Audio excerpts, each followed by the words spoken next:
Hey folks, this is Vandenbrick City and that is my Pan Am seaplane, which sits in this wee harbour at the end of the canal. Since I built the plane a while ago, I have been asked by a lot of you to do a separate video on it, so here it is.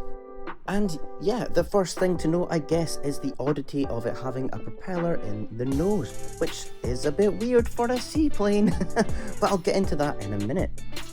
The other main quirk about the plane is it is a twin boom tail, meaning it has two bits of tail connected by a fin, which is quite unusual in planes these days. And of course that's because my plane is meant to be from the past. I've stuck with a mainly white coloration with navy blue accents and a black hull, and that's because it's the Pan Am Airlines colours. This whole thing started its life as the Jurassic World plane, which I did a video on as I modified it into a much more accurate and larger version. And I always wanted to find a way of somehow using this nose section from this City Adventure set my son got back in 2017, I think.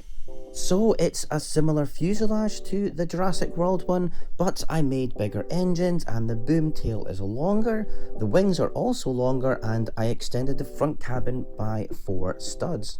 This gives it better proportions and also looks a bit more like the reference material, which is the C119 boxcar, which is what the Jurassic World plane was based on. But I looked at a lot of other seaplanes, from the biggest plane in the world, the Spruce Goose, to this Martin. It's huge as well, very cool.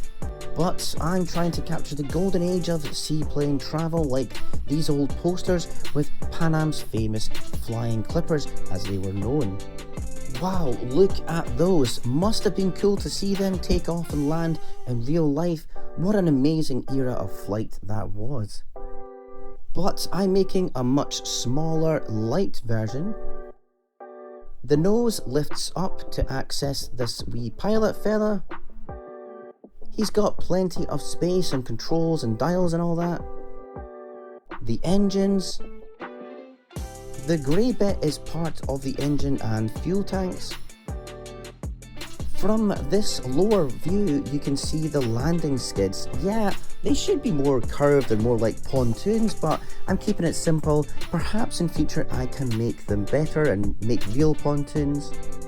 The rear section has an opening cargo area, so a top and bottom door. I've got some crates of cargo in here. And there's quite a lot of space in there really, as you can see from above. I've titled it off inside so it's easy to slide things in and out. I love these Lego set ones.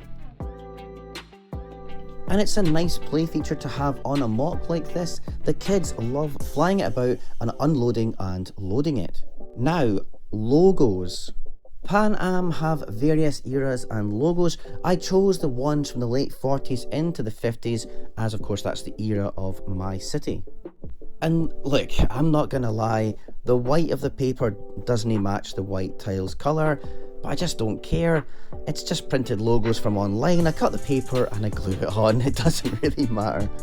Sure, I could sticker sheets and transparent ones and do all that stuff, but at the moment I'm just in the mindset to bish, bash, bosh, do it the simple way, get it done, and I can revisit it in the future when I get more time and come back and improve on these things, but I think it's fine for just now.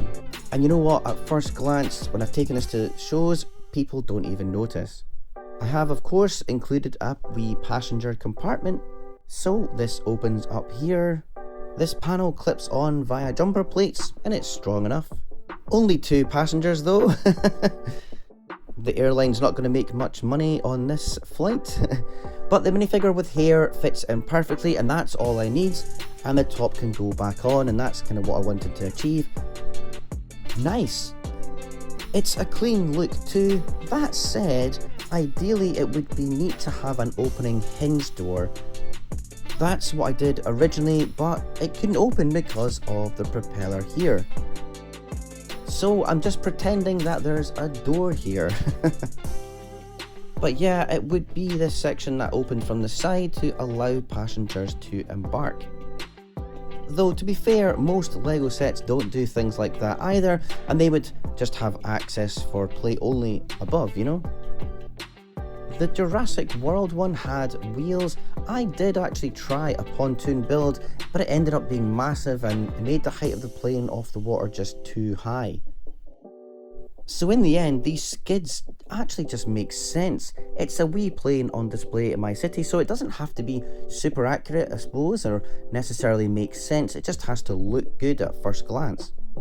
And it still means you can take off and land as the skids move, they rotate. So the kids were able to do this and swish it about, and it's certainly cool for doing that.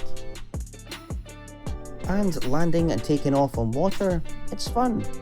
I did try a lighter blue colour throughout the build, but this navy blue just works really well, I think.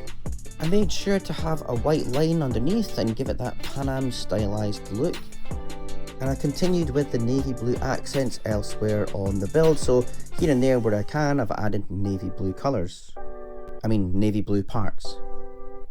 The hull has a double thickness, which means the nose can fit properly, and it works as this is a seaplane, It looks normal to have this rather large and thick hull, that's what they have. And that means that the propeller can still be spun around even when it's sitting flat, and that was the main reason for me doing this. I actually probably could have extended it even further. I have the parts. I thought about it as I wanted more space, but if I did that, the tail would hit the floor when playing with it, taking it off and stuff. So I think I've made a good job at it, given my criteria. And it's a nice homage to Pan Am, which to me, when I was a kid, it was the airline, the luxurious, globe-trotting American airline with an illustrious past, especially with the golden age of air travel with seaplanes. Kind of makes me think of the Indiana Jones movies. I hope you like it. Anyways, check out another video here.